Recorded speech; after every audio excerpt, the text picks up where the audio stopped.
Assalamualaikum warahmatullahi wabarakatuh. Selamat pagi semuanya. Saya Firmus Rama dari kelas Fisika S8A Unindra. Jadi pada kesempatan kali ini saya akan membawakan materi IPA SMP tentang ekosistem. Jadi kita langsung saja ke materinya. Komponen ekosistem itu dibagi menjadi beberapa bagian. Adalah komponen abiotik. Nah, jadi komponen abiotik ini komponen yang bukan makhluk hidup. Nah, diantaranya ada cahaya matahari, ada udara, ada suhu, ada air, tanah, kelembapan, dan mineral. Oke. Nah, yang dimaksud dengan cahaya matahari dan udara, suhu, air, tanah, kelembapan, mineral di sini artinya komponen yang terdiri dari faktor mati yang mempengaruhi ekosistem secara kimiawi atau biologis. Nah, meskipun tak hidup, komponen abiotik ikut mempengaruhi keadaan lingkungan tempat ekosistem berlangsung. Nah, lalu yang kedua adalah komponen biotik atau komponen hidup. Nah, komponen biotik ini dibagi menjadi dua bagian. Yang pertama adalah produsen. Nah, produsen ini kata dasarnya adalah produksi. Jadi, produsen ini memproduksi makanannya sendiri ya. Jadi, produsen itu sesuatu yang bisa menghasilkan makanannya sendiri. Seperti yang kita ketahui pada fotosintesis.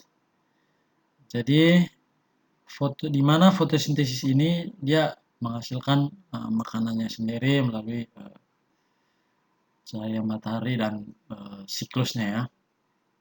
Nah, yang kedua itu adalah konsumen. Konsumen artinya itu pemakai gitu ya.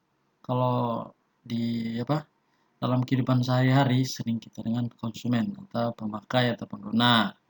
Jadi konsumen ini dibagi lagi menjadi beberapa bagian. Yang pertama itu adalah ada herbivora. Lalu ada karnivora, ada omnivora, dan pengurai. Nah, jadi dulu waktu SD pasti sudah kita pelajari tentang herbivora, karnivora, omnivora, dan pengurai ini. Nah, jadi herbivora itu pemakan tumbuhan ya. Lalu karnivora adalah pemakan daging, omnivora pemakan daging dan tumbuhan. Terus sering kita sebut itu pemakan segala ya. Lalu ada pengurai. Pengurai ini di mana dia yang akan mengurai ketika sebuah hewan atau apa dari siklusnya itu ketika mati. Nah, dia akan mengurai gitu. Lalu yang berikut macam-macam ekosistem. Nah, kalau yang pertama tadi itu komponen ekosistem, yang kedua ada macam-macam ekosistem. Nah, ekosistem dibagi menjadi beberapa bagian. Yang pertama ada ekosistem alami. Jadi ekosistem alami yang terbentuk secara alamiah sebagai akibat adanya pengaruh dari alam di sekitarnya tanpa campur tangan manusia. Jadi kata dasarnya aja lah alamiah. Jadi itu tanpa campur tangan manusia. Nah, sering kita lihat dalam kehidupan sehari-hari seperti ada pada hutan gitu ya yang tidak dihuni oleh manusia. Banyak yang kita jumpai di sana komponen ekosistem alami. Yang kedua ada ekosistem buatan. Nah, kata dasarnya itu ada buatan, di mana ekosistem yang sengaja dibuat oleh manusia. Misalnya itu akuarium, kolam, lalu waduk dan sawah. Nah, ekosistem buatan ini sering kita jumpai juga dalam kehidupan sehari-hari. Kadang beberapa dari ekosistem buatan ini dijadikan tempat wisata oleh manusia ya.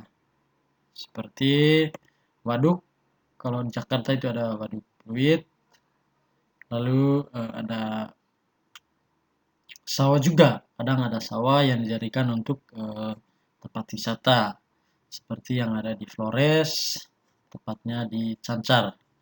Atau pernah kita dengar itu ada sarang laba-laba. Jadi sarang laba-laba itu di sebuah persawahan yang bentuknya seperti sarang atau jaring laba-laba.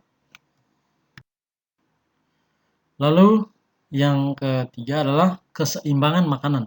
Nah, di sini yang mau kita bahas pada keseimbangan makanan adalah tentang yang pertama itu rantai makanan. Nah, rantai makanan ini di mana siklus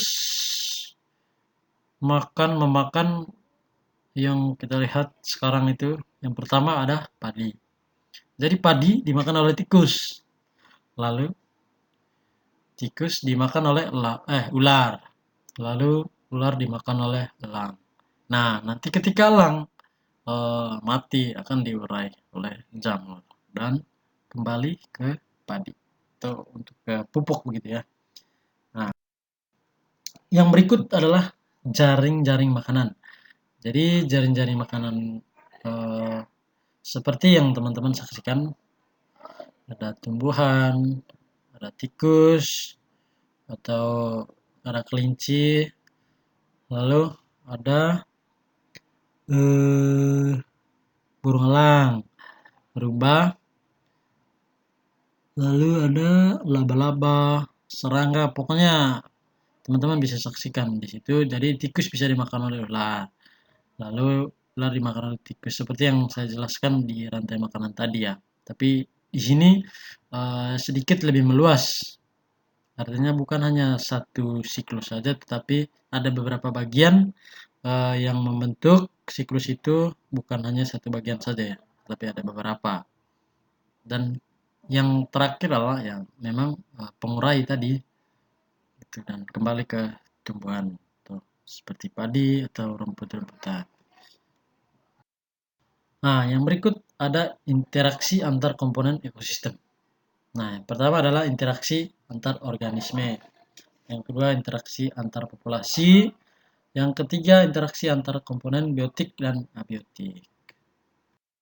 Oke, jadi mungkin sekian saja materi yang bisa saya bagikan untuk teman-teman pada saat ini. Semoga apa yang belum bisa saya bagikan dari materi ekosistem ini mungkin teman-teman bisa dapatkan dari tempat lain atau bisa dipelajari sendiri, mencari sumber lain yang bisa melengkapi atau yang belum saya bisa bagikan saat ini. Mungkin sekian saja materi yang bisa saya bagikan pada saat ini. Semoga kita semua tetap sehat, jauh dari pandemi, dan tetap bermasker, jaga stamina, dan selalu cuci tangan. Terima kasih. Sekian. Assalamualaikum warahmatullahi wabarakatuh.